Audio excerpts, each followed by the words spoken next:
بسم اللہ الرحمن الرحیم۔ یہ قسط جو ہم بیان کریں گے یوجین روگن کی کتاب اور ڈاکٹر اسلابی کے تجزیہ سقوط خلافت سے ماخوذ ہے۔ 30 اکتوبر 1918 عیسوی کی وہ شام تاریخ کبھی نہیں بھول سکتی جب جزیرہ لمنوس کے ساحل کھڑے برطانوی بحری جہاز ایگا میمونز پر عثمانی نمائندوں نے معاہدہ مدروس پر دستخط کیے۔ یہ صرف ایک جنگ بندی نہیں تھی، بلکہ یہ اس موت کے پروانے پر دستخط تھے جس کا منصوبہ لندن اور پیرس کے بند کمروں کے نام سے سائکس پیکو پہلے ہی تیار کر چکا تھا۔ یوجین روگن اپنی کتاب میں اس منظر کی ہولناکی کو یوں بیان کرتا ہے کہ جیسے دستخط ہوئے عثمانی سلطنت کے وہ تین طاقتور ستون انور پاشا، طلعت پاشا اور جمال پاشا، جو کبھی پوری دنیا کو چیلنج کرتے تھے، ایک جرمن آبدوز میں بیٹھ کر رات کی تاریکیوں میں استنبول سے فرار ہو گئے۔ وہ قیادت جس نے لاکھوں ترکوں کو جنگ کی آگ میں جھونکا تھا، اب خود اپنی جان بچا کر بھاگ رہی تھی۔ منظرنامہ اب استنبول کی گلیوں کا ہے۔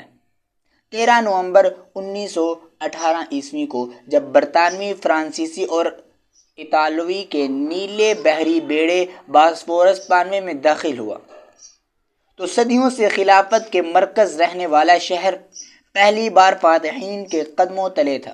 ڈاکٹر علی محمد اسلابی لکھتے ہیں کہ یہ وہ لمحہ تھا جب سلطنت کے سلطان وحید الدین کے پاس سوائے بے بسی کے کچھ نہ تھا۔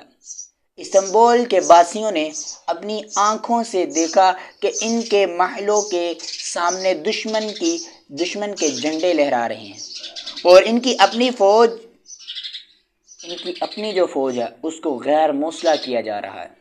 ڈاکٹر اسلابی انکشاف کرتے ہیں کہ اس دوران عثمانی پارلیمنٹ کو برطانوی فوج نے گھیر لیا تھا اور وہاں موجود محب وطن اراکین کو گرفتار کر کے مالٹا جلا وطن کر دیا گیا۔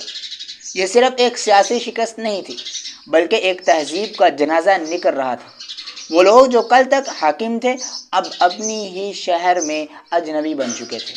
لیکن اس تاریخ میں بھی ایک چنگاری باقی ہے کہ پہاڑوں میں ایک انادولو نئی مزاحمت جنم لے رہی تھی۔